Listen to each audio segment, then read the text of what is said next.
Hi, this is Hugh for Guitar.com, and in this video I'm going to be showing you how to upgrade the bridge of any Telecaster-style guitar. The guitar we're going to be using is a 1980s Tokai Breezy Sound, which is a blackguard replica. It's in great shape, but the new owner wants a more vintage correct bridge, and he wants it relicked, and he prefers the 3-saddle arrangement. So let's get it done. There's nothing wrong with this bridge as such. It just doesn't really conform to vintage specs, and the grub screws adjusting the height of the saddles all protrude above the top of the saddles, so it makes it a fairly uncomfortable playing experience. The owner has asked me to install this, which is a Goto manufactured in tune vintage style bridge with a couple of twists. It's actually got little cutouts on each side, a bit like the Barden bridges that Danny Gatton liked to use, but with even more extreme cutouts, and these lovely brass saddles with kind of offset notches to compensate for an intonation. I'm going to swap this bridge out, put this one on instead, and hopefully everything's going to line up, and if it doesn't, well, we'll have to figure it out as we get there. I'm going to just measure the intonation points for each of these strings so that I can write them down and adjust the saddles to the ballpark area for the intonation on the new bridge, which will help me get up and running a lot quicker. There's not a lot of ceremony involved with getting these old strings off. Just take the tension out of them, and then I just snip them off. Don't really like messing around with old strings, especially the rusty ones. Very often end up poking holes in my fingers. If you do this kind of work, it's a good idea to make sure your tetanus jabs are up to date. Push these out.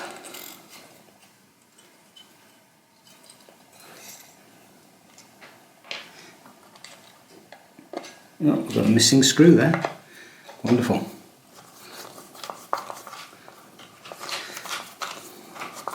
Means this bridge has been off before.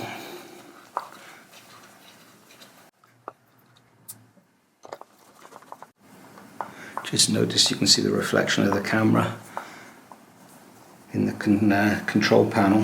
Hope it's not too off-putting for you. Ooh, that's a nice surprise.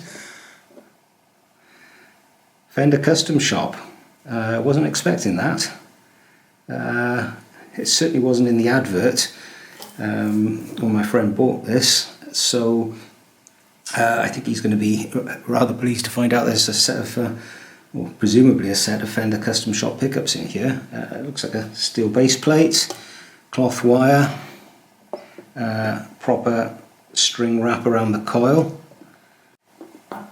So what I'm going to do now is I'm just going to take the bridge pickup out of the bridge, and this whole assembly should just lift clear. Careful not to slip with your screwdriver and stick it through the side of the pickup coil.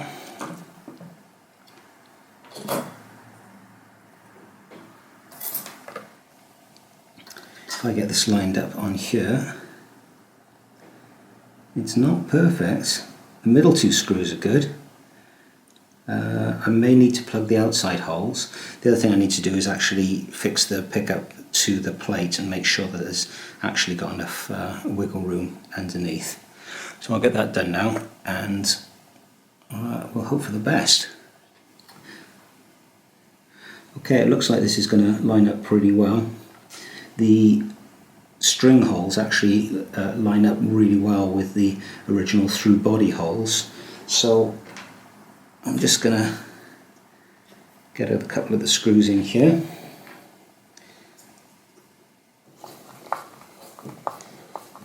Don't think this actually went in straight in the first place, so not a problem. I think I might have to take that out and redo it.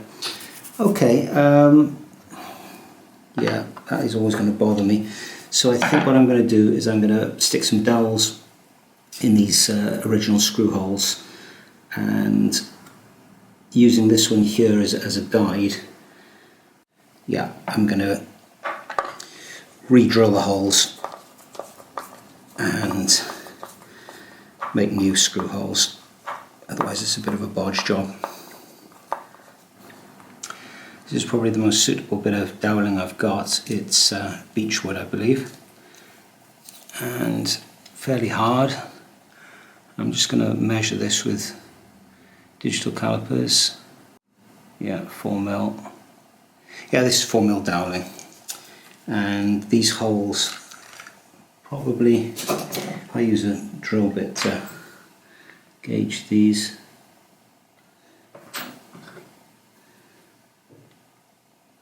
Yeah, these holes are somewhere between, well, probably just under 3mm. Okay, so I'm going to open these out with a drill bit, just to take off the thread on the inside. I'm going to glue the doweling in. I'm going to flush cut it, and then I'm going to re-drill it and put the new screws in. Before drilling, what I'm going to do is get a rough idea of how deep these existing holes are, and to do that I'm just going to put a small drill bit into the hole, push it in as far as it will go. This doesn't have to be super exact. I would say that is 3 centimeters, 30mm deep. Ideally I'd do this on a press drill, but the press drill that I've got doesn't actually give me sufficient room to get the drill bit over the hole, so I'm going to drill this by hand, but I'm not too concerned because the holes are already there. The existing holes will actually guide the drill bit, and it shouldn't be any kind of problem really. So I just start very slowly.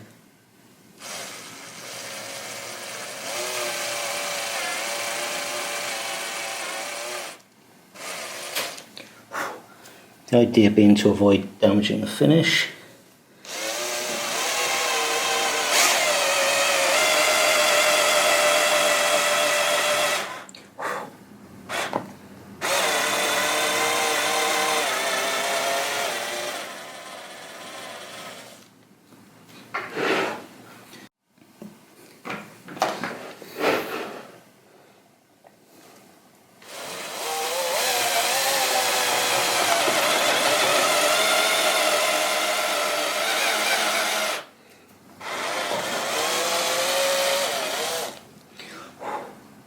Okay, I think I know what's going on with that screw and why we didn't, in fact, wasn't able to put it in straight.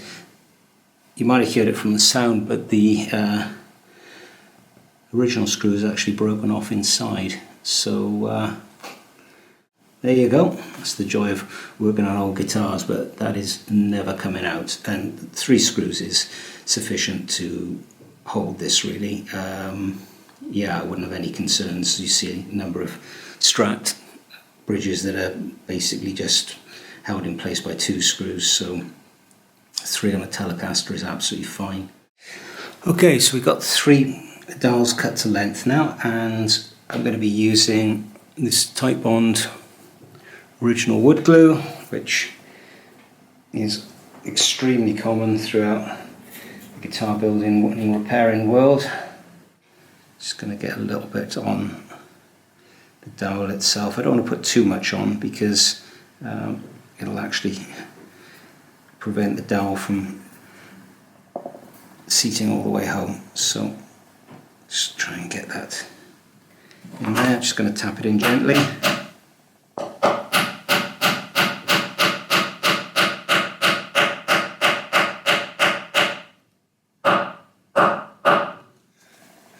So I prepared a couple of pieces of kitchen towel, one of which is wet and the other is dry, just to clean up any glue squeeze out.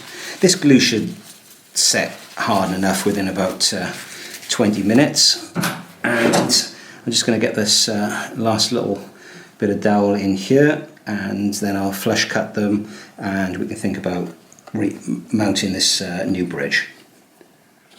Okay, so this is a Japanese leveling saw, and it's the first time I've had a chance to use this, so I'm going to cut from the outside in, so if I do scratch the paintwork it'll be under the bridge.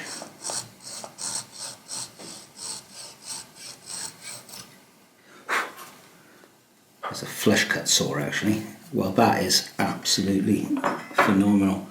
I don't even need to tidy that up with a chisel. I'd already done the one on the other side, and I must have improved my technique somewhat. Okay, that's pretty much perfect. So I can now position this bridge. I'll put one screw in here, and then I will mark the position of the other screws, and we should be good to go. Okay, so I've got one screw in just there, and I've aligned the bridge carefully with the scratch plate. So everything's looking square, it looks really nice. So what I'm going to do now is I'm going to take a pencil and I'm just going to mark approximate centre where I want these pilot holes to be.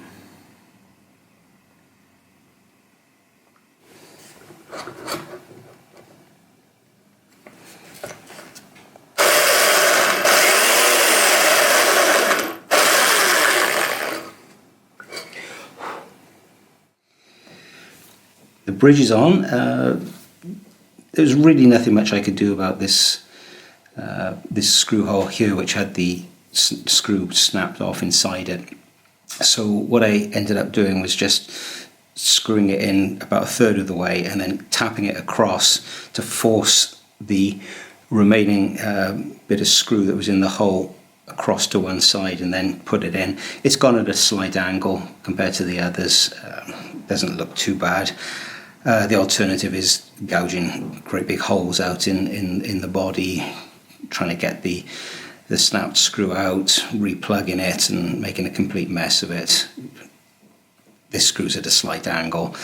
It's probably the best I can do here without major surgery, and I'm just going to leave it at that. I didn't create the mess, so it's not really worth the owner spending a load of money on just trying to sort out one slightly wonky screw that's doing a perfectly adequate job. Anyway, this is going to come off now, and I'm going to do some relicing work on this bridge just to take a little bit of the newness off it, as the owner has asked me to do, and then put it all back together. So we've got two types of metal on this bridge. The main body of it is nickel plated, and then the saddles are brass, and I'm going to be using two different methods to relic two different types of metal. So in order to do that, the first thing I need to do is separate out all the parts.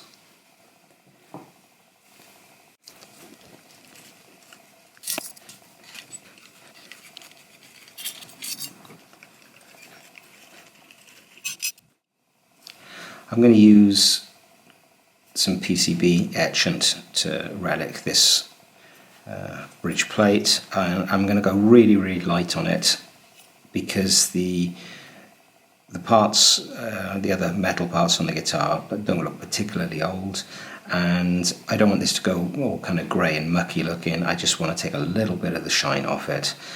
Ditto the screws and the springs. With the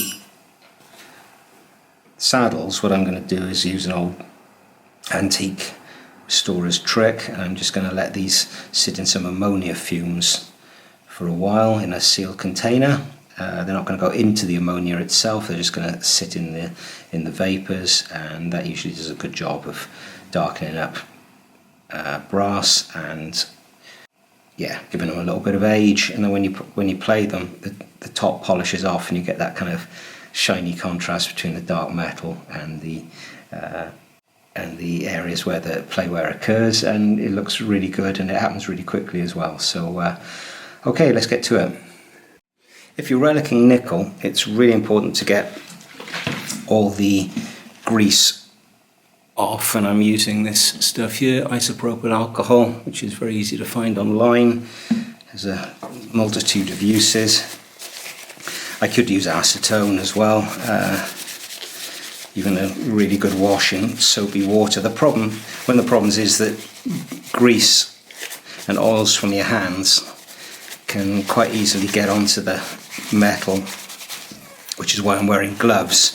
And because these are latex gloves, the last thing I want to use is acetone to try and clean this off, because it'll just probably eat straight through the gloves. So I'm wiping it with isopropyl alcohol, and then I'm going to just put it to one side to dry. Sometimes when you see people doing relicing work, if they haven't done this stage, you get really clear fingerprints on the metal that just can't polish out, just can't really get rid of it. So without repeating the whole relicing process, so might as well get it right first time. Okay, I'll set that off to one side, and let's have a look at these brass saddles. Okay, brass relicing made simple. Household ammonia,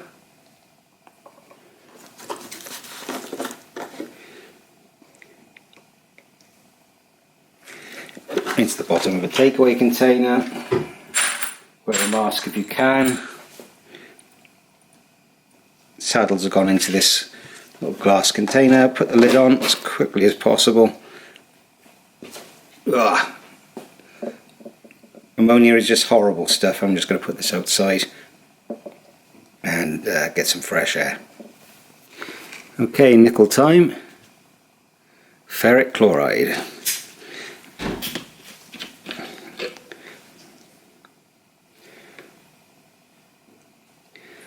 I'm just going to water this down a little bit because I don't want it to happen too quickly. I'm going for a subtle effect. There we are, it's about 50-50 water and PCB etchants now. So I'm just going to drop this in, swirl it around a bit.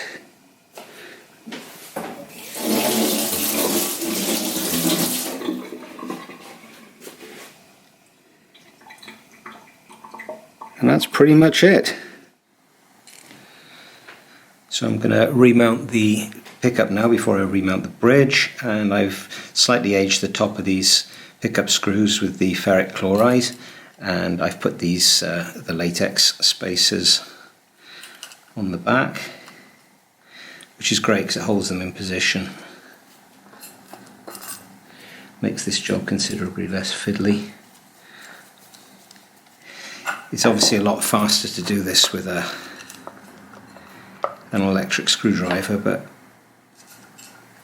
you know, they're prone to slipping, and I prefer to at least start these off with a handheld screwdriver.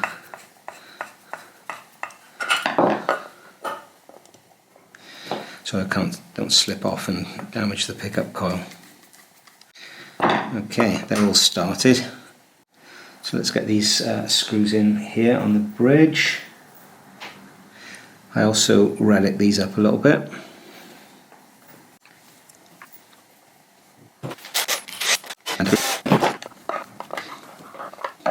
Okay, bridge is back on. I'm really happy with that. It's very, very solid, and I'm just waiting for those saddles to age up in the ammonia, and then I'll be putting those on as well. So here we go, we've got these 3 saddles out of the ammonia fumes, and they're looking pretty good. I've just got to make sure I put these on the right way round, because they're got to have slight compensations, so that this notch here is further back this way and this one is further forward. So this will work for the E and A strings and also the B and top E strings, and then I'll spin the saddle around for the D and G, because the D will actually be slightly further forward than the G.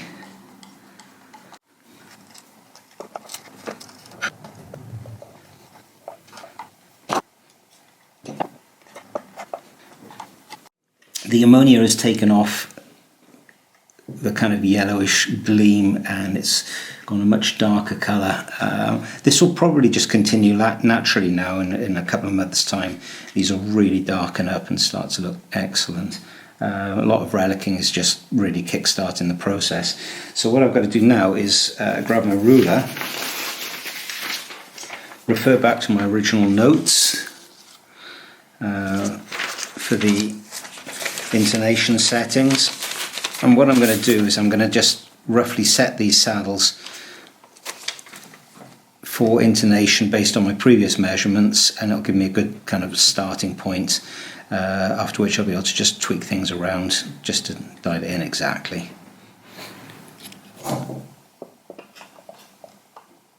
Okay, that's pretty good. I was a little bit worried about that one in case it was going to come so far back that it was actually going to hit on the slightly dodgy screw, but it looks like it's going to be okay. Okay, good. Let's get some strings on here. Well, the guitar is done. I hope you enjoyed watching the process, and I'm quite pleased with the way this turned out. The guitar's going back to its new owner, but we've still got time for a quick listen. See you again soon.